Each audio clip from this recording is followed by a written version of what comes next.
Assalamualaikum warahmatullahi wabarakatuh. Saya Mila Aulia, SPDSD dari UPT Satuan Pendidikan SDN Bujeng 2, calon guru penggerak Angkatan 4 Kabupaten Pasuruan.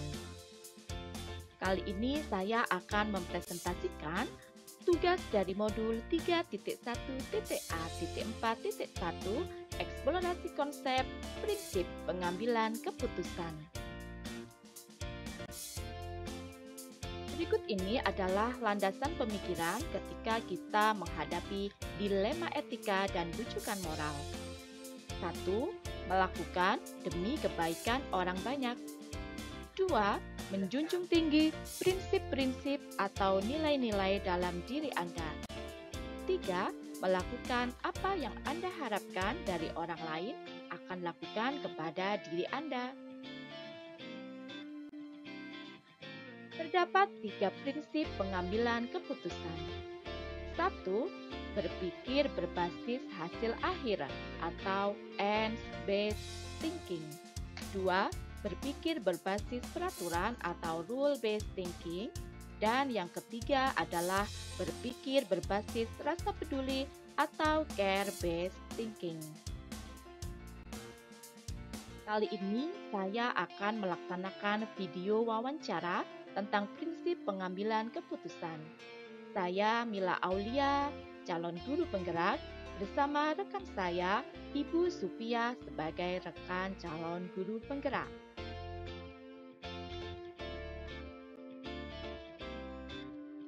Studi kasus 4 adalah studi kasus yang kami pilih.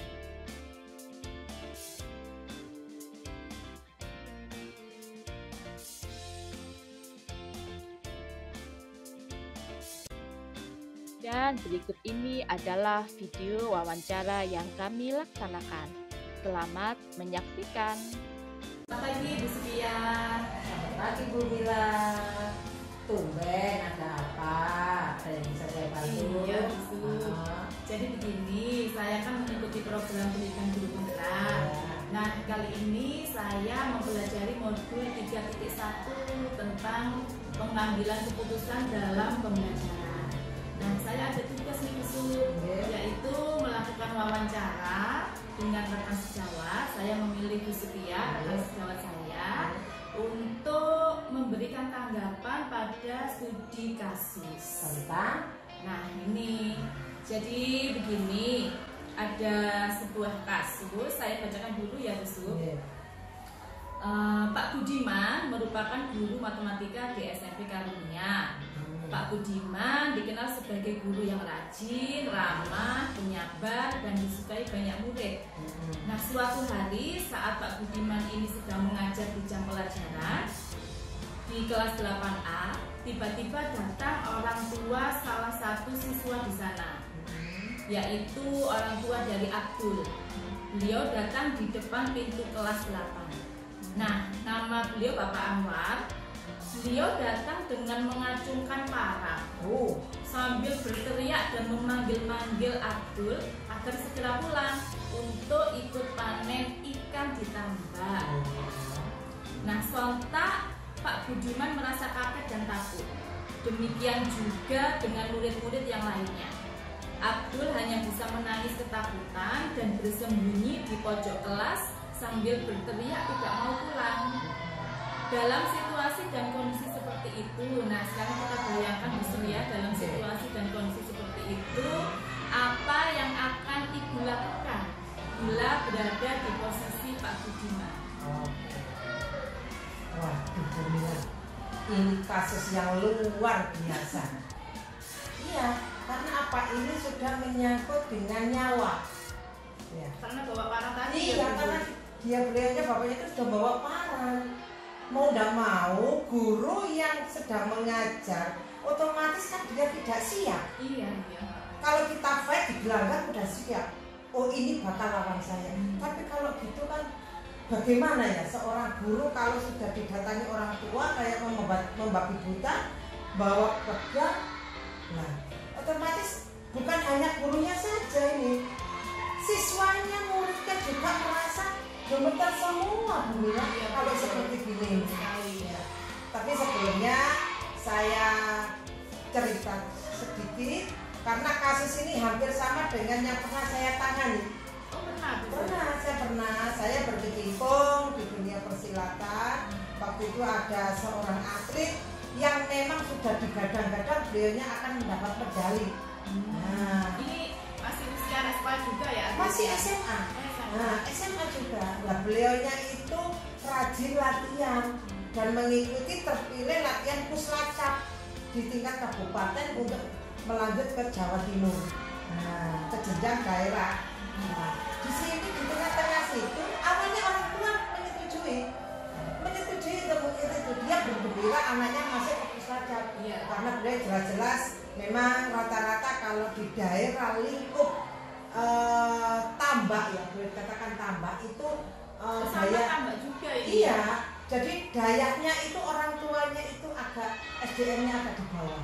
Lah, seperti itu inilah. Jadi kita silaturahmi ke rumahnya. Akhirnya ya begitu itu akhirnya. Ya sama ini dengan kasus ini. Kasus ini hanya bedanya hanya di sekolah. Ya tetap ini aja Bu Mila, kalau ada kasus-kasus seperti itu ya kita mau tidak mau kita harus tegar di depannya anak. Meskipun ketakutan. Iya, kita harus gimana ya, tidak menunjukkan rasa ekspresinya itu takut. Karena apa? Kalau kita sebagai orang tua takut, anak-anak ini merasa tidak terlindungi. Iya. Berarti menurut Bu Supian nih, ketika saya juga membayangkan sendiri ya menjadi posisinya Pak Budiman tadi, langkah pertama itu apa yang Bu Supian lakukan? Ini langkah pertama, otomatis kan dia itu sama bangun para sama panggil-panggilan anaknya, kan mesti gitu ya. Nah, kita sapa. Kalau orang agama Islam kan cara kasarnya itu baca Bismillahirrahmanirrahim. Kita kemudian Assalamualaikum Bapak, wonten nopo? Ada yang bisa saya bantu Pak? Nah, otomatis dia kalau dengan sudah kita menyapa dengan sopan, dengan naluri sepersaudaraan, otomatis jelas orang tua itu akan luluh, emosinya akan turun, jelas itu sudah. Nah, langsung dengan keterampilan kita berkomunikasi. Yang jelas komunikasi itu dari hati, jangan hanya pura-pura. Wonten nopo Bapak, ada yang perlu saya bantu. Ya, kalau bisa sama didukung mungkin wonten nopo Pak, Pak. Kalau gitu. lihat panangnya itu busuk. Insya Allah tidak. Hanya itu emosi aja, gitu ya. Jadi kita itu sebagai monggo Pak. Kita bawa masuk, tapi bukan masuk di dalam kelas. Kita kirim ke kantor. Nah, ke ruang BB. Nah, wonten nopo Bapak, kok sampai ngeten. Nah, terus Pak Anwar tadi jelas cerita begini saya panen tambak tuh Mbak, ada gini. Seharusnya kan orang tua itu tahu kalau anaknya itu kan sedang belajar. Nah, mungkin aja satu beliaunya itu tidak mempunyai biaya, jadi anaknya itu yang diajak, atau juga bisa nemu kuli. Nah, karena kalau kekurangan tenaga, karena apa? Kalau di sana itu yang namanya panen itu biasanya bersamaan. Jadi kuli itu diambil dari sana. Insya Allah kalau kita itu dari hati ke hati berbicara sama Pak Anwar, kita dudukkan, kita beri minum, sejenak kita paksa, agak-agak dipaksa, tapi kita harus sama senyum. Nah, pendekatannya senyum ya. Jangan dia emosi, kita seperti juga menantang emosi lah, itu jangan tambah parah nanti. Bisa-bisa nggak perlu kita bantuan ke teman sih. Nggak usah, kita tangani sementara jenengan dulu mendekat dengan Pak Anwar, karena pada waktu itu kan mata pelajarannya jenengan, nah gitu. Jadi kalian itu, maksud saya itu Bu Mila itu pendekatan wonten nopo sih Pak. Nah, itu kan jadinya ini gini. Nah, panangnya tadi bagaimana? Kita jelas sudah disisihkan, diturunkan, jelas itu sudah. Orang kayak gitu itu tidak bisa diikuti dengan emosi. Ya, tolong kepada semua guru-guru apabila ada masalah begitu jangan ditanggapi dengan emosi. Ya, kita tanggapi dengan rasa persaudaraan. Kita senyum, kita empati kita tunjukkan. Monggo Bapak sama ditunjuk. Monggo temui kemawon tidak lari-lari. Ya, begitu aja. Nanti kita di tengah apa, Bu Mila? Nanti kalau kita tidak menggiring ke ruangan lain, anak-anak ini menjadi satu. Abdul tadi juga malu kepada teman-temannya. Terus anak-anak itu nanti bisa trauma dan anak-anak akhirnya tidak berani berkomunikasi sama Abdul karena orang tua itu seperti itu. Itu pengaruh sekali. Makanya seperti terkucilkan dia. Iya. Ketika Pak Anwar tadi kita giring ke kantor untuk berkomunikasi, si Abdulnya bagaimana Bu? Ini kalau saat Abdul, wonten napa Bapak? Niku Bu Mila, Abdul iki kan sudah saya butuh tenaga gini-gini bilang. Oh, nggih. Nanti Abdul saya suruh pulang. Tapi jenengan harus janji lho Pak nggih, wonten beliau. Abdul pun sampean apa-apaaken, monggo pun. Nah, begitu aja solusinya. Setelah kita tenangkan Pak Anwar tadi, kita izinkan pulang. Oke, kita izin pulang. Sebelum izin pulang, nanti jenengan sama atas mriki nggih, kula tak kelas. Nah, di kelas itu kita beri kekuatan, memberi masukan kepada Abdul dan teman-temannya tadi. Abdul, kalian nggak usah takut, orang tua tadi itu gini bla bla bla bla karena emosinya terlalu tinggi, tapi sekarang sudah reda. Sampean pulang ya Nak ya sama dilus-lus. Sampean pulang enggak apa-apa. Besok kembali lagi sekolah. Bapak sudah mengizinkan. Karena ini tadi Bapak jenengan ini tadi Nak, enggak ada nemu kuli, enggak ada yang membantu, enggak ada tenaga karena sama-sama panen semua. Atau bisa jadi sebelum berangkat itu sebenarnya si Abdul sudah tidak izinkan berangkat ya Bu. Mungkin bisa juga begitu. Iya. Kok biasa-biasanya ya enggak apa-apa kan. Nah, gitu. Jadi Abdul jenengan pupuk agar dia hatinya juga nggak minder ke bapaknya dan nggak minder ke teman-temannya. Setelah Abdul berangkat pulang, jenengan antarkan. Monggo Bapak Anwar menika Abdul serahkan. Tapi kula titip itu lho Pak. Pun sampean apa-apaken lho niki ibane jenengan tiyambek. Nah, insyaallah kalau dengan berkomunikasi secara beliau halus akan jelas hatinya. Jelas terlulu. Nah, karena apa? Orang tua menyekolahkan anak ke atas itu kan kalau bisa jangan seperti saya. Kan gitu orang tua. Ibarat kita S1, dia kalau bisa ada biaya S2. Nah, gitu loh. Ya, jadi setelah Pak Abdul pulang, teman pulang, jenengan kembali lagi ke kelas, beri wawasan anak-anak. Nah, itu satu. Kedua, jenengan harus laporan kepada kepala sekolah bahwa ini tadi terjadi begini Bu. Nah, nanti biar kepala sekolah memberi waktu untuk sosialisasi gimana kedepannya pendidikan anak-anak. Sosialisasinya kepada orang tua. Orang tua. ada pertemuan orang Iya.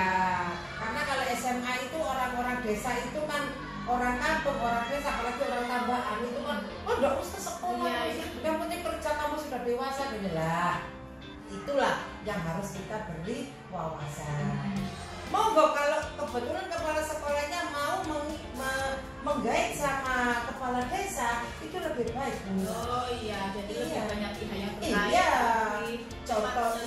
Contohnya beliau itu enggak sekolah karena harus kerja biayanya membantu orang tua begini lah. Ini kan bisa kalau kita bisa merangkul kepada Pak Lurah.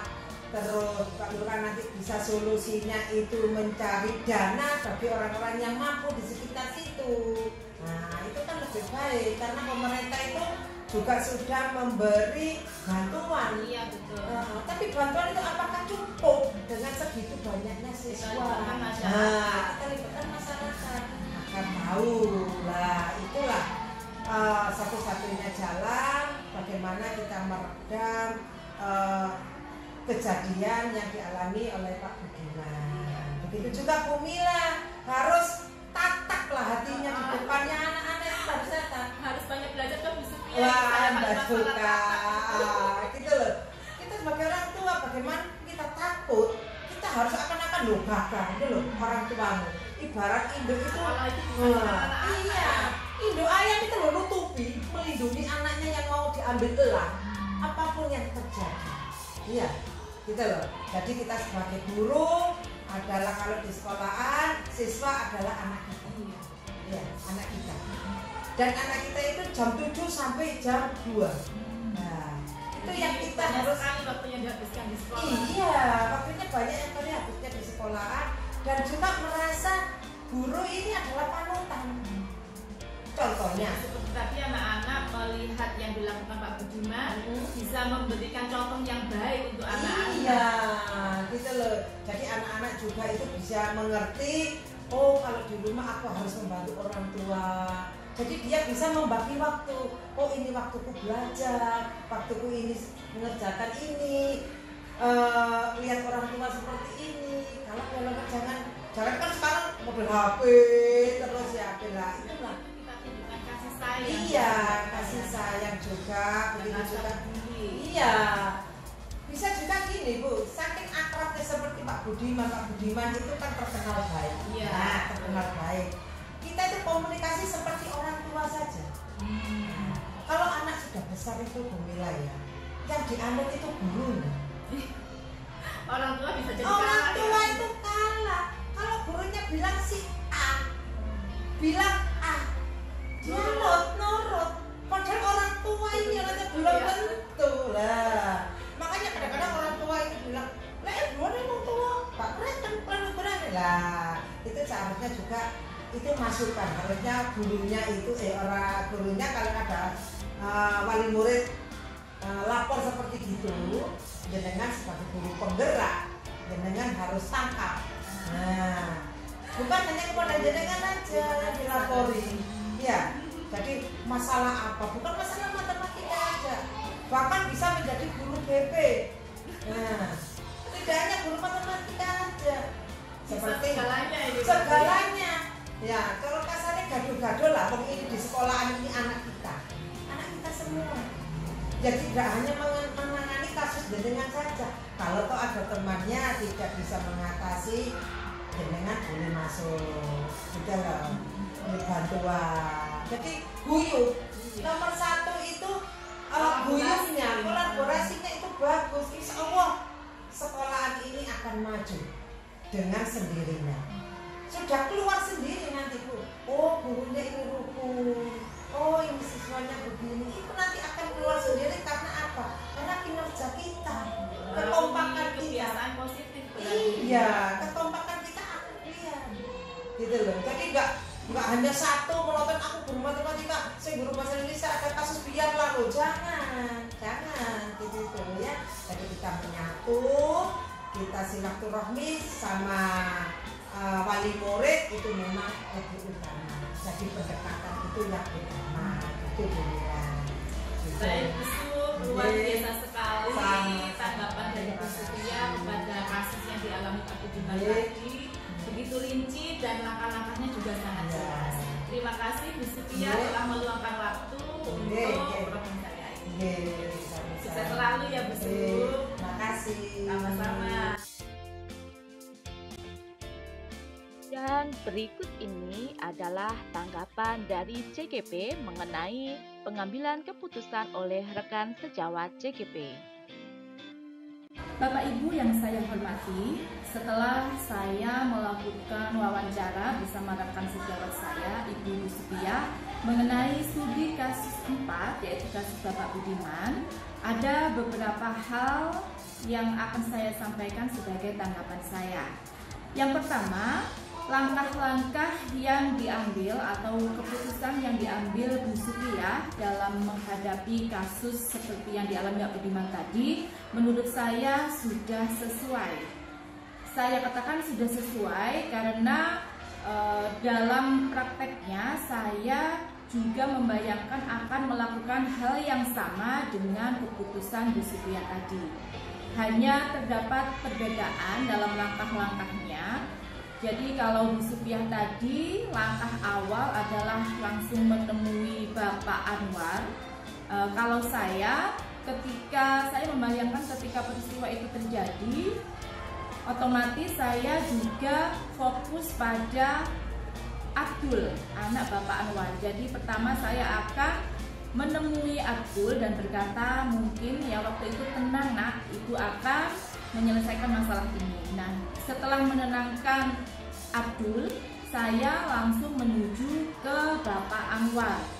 Sama dengan yang disampaikan Bu Supia juga, kita akan berkomunikasi secara baik-baik, menggunakan bahasa yang sopan sehingga bisa meluluhkan hati Pak Anwar yang sedang emosi menjemput Abdul di sekolah dengan membawa parang tadi. Nah, langkah-langkah berikutnya kita ajak Pak Anwar berkomunikasi di ruang lain, misalnya di kantor. Jika nanti memang hal itu tidak memungkinkan, baru saya akan meminta bantuan kepada rekan lain ataupun kepada kepala sekolah. Tapi selama saya bisa mengatasinya sebagai guru, saya akan berusaha menunjukkan sikap yang bijak untuk menghadapi sikap seperti Pak Anwar. Untuk prinsip pengambilan keputusan yang dilaksanakan Bu Supia tadi, menurut saya Bu Supia menggunakan prinsip berpikir berbasis rasa peduli atau care based thinking. Hal ini ditunjukkan yang pertama, Bu Supia menunjukkan rasa peduli atau kasih sayang kepada Abdul. Jadi sebagai guru kita tunjukkan bahwa kita adalah orang tua kedua di sekolah. Jadi kita bisa memberikan rasa yang nyaman dan kasih sayang kepada siswa. Yang kedua, Bu Supia juga menunjukkan sikap bahwa kita juga peduli kepada siswa yang lainnya di dalam kelas, yang ketika itu menyaksikan hal yang seharusnya tidak mereka saksikan di sekolah. Kepedulian yang lain juga ditunjukkan oleh Bu Supia kepada Pak Anwar, orang tua Abdul, yang tadinya beliau sangat marah. Nah, kita ajak komunikasi sebaik mungkin dengan pengertian bahwa anak-anak memang sedang dalam masa menunaikan pendidikan di sekolah. Kita ajak komunikasi apa keluhan beliau sehingga kita bisa membantu memberikan solusi. Insya Allah langkah-langkah yang kami ambil akan memberikan hasil yang maksimal. Demikian tanggapan yang dapat saya sampaikan. Terima kasih. Guru penggerak, teruslah bergerak menjadi agen perubahan dalam pendidikan untuk mewujudkan merdeka belajar. Salam dan bahagia.